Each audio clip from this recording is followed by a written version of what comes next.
You may be seated. So this is the point of the service where we would typically do a sermon or a story, but I'm going to do something a little bit different. I'm going to talk a little bit about the importance of music in Jewish tradition, but I'm going to do it al regel achat, on one foot. I'm going to do it really quickly. So back in the days of the temple, when the temple stood, we know they did sacrifices in Jerusalem, and it was a very curious experience with lots of sights, sounds, and aromas. But what we don't talk about as much is that there was also music and orchestration. For example, we learned that there was a Levitical choir and there was instrumentation. So not only was it an incredible and awe-inspiring experience, but there was a lot of musicality to it. But then the temple was destroyed in the year 70 by the Romans, and Jerusalem, the temple was razed to the ground. Jerusalem was destroyed. And from that day forward, the early rabbis dictated there would be no more music in worship spaces until the temple was restored, because it was a sign of mourning and grief of our beloved capital city and our temple, the locus of our worship experience. And for years on, there was no music, there was no joy, there was no celebration in Jewish life. People were very much in mourning. But as the days and the weeks and the months and the years went on, they realized, the people realized, that they needed music in their lives. It didn't seep back into worship, not initially. Instead, where did it happen? It happened with weddings, because weddings are a sign of hope of the future, a sign of love and inspiration. So they began to start to sing at weddings. But again, no instrumentation.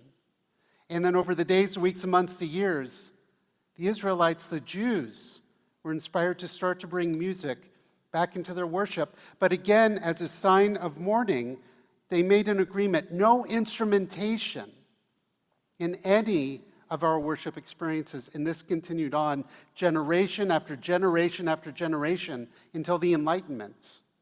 And following the Enlightenment, where Jews were freed in Europe by Napoleon under the Declaration of the Rights of Man, he tore down the walls of the ghetto, and Jews began to experience this amazing religious life that had been closed to them. They were inspired by their Christian brethren, and they brought in instrumentation, first with this amazing instrument that could be like an orchestra, the organ. Now, not all Jews did this. These were the Reformed Jews who brought in the organ.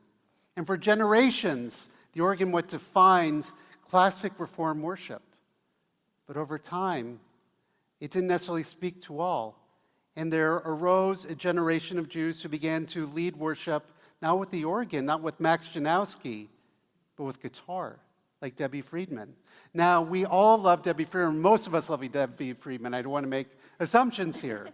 But when she first sang at a URJ biennial, she was booed. There were people there who were very angry with this new style of worship that was inspired by the musicians of the time, like Bob Dylan, Bob Zimmerman. And so over time, we began to embrace the notion of the guitar and the singer-songwriter in part of the worship service. And it became very popular in our camps. But over time, the singer-songwriters were inspired by their fellow musicians and realized that they wanted more. They wanted more instrumentation. They wanted to electrify, like Bob Dylan. And they began to create music that used the melodies of folk music and rock music. They began to create bands. And so that is sort of where we are today. So as we are celebrating this worship experience, we're not just doing it with the joy in our hearts and the songs in our mouths, but we're connecting with our heritage all the way back to the time when the temple stood. And the reason why we have music isn't necessarily because the leaders wanted music in their communities, but because the people, you demanded it. And so your worship here tonight with us elevates all of our souls. And so no matter how we choose to do Judaism, let the music in your hearts come ever out. Let the music in your hearts scream out, up to the heavens. Because music, I firmly believe, is how we express a heart's desire up to God.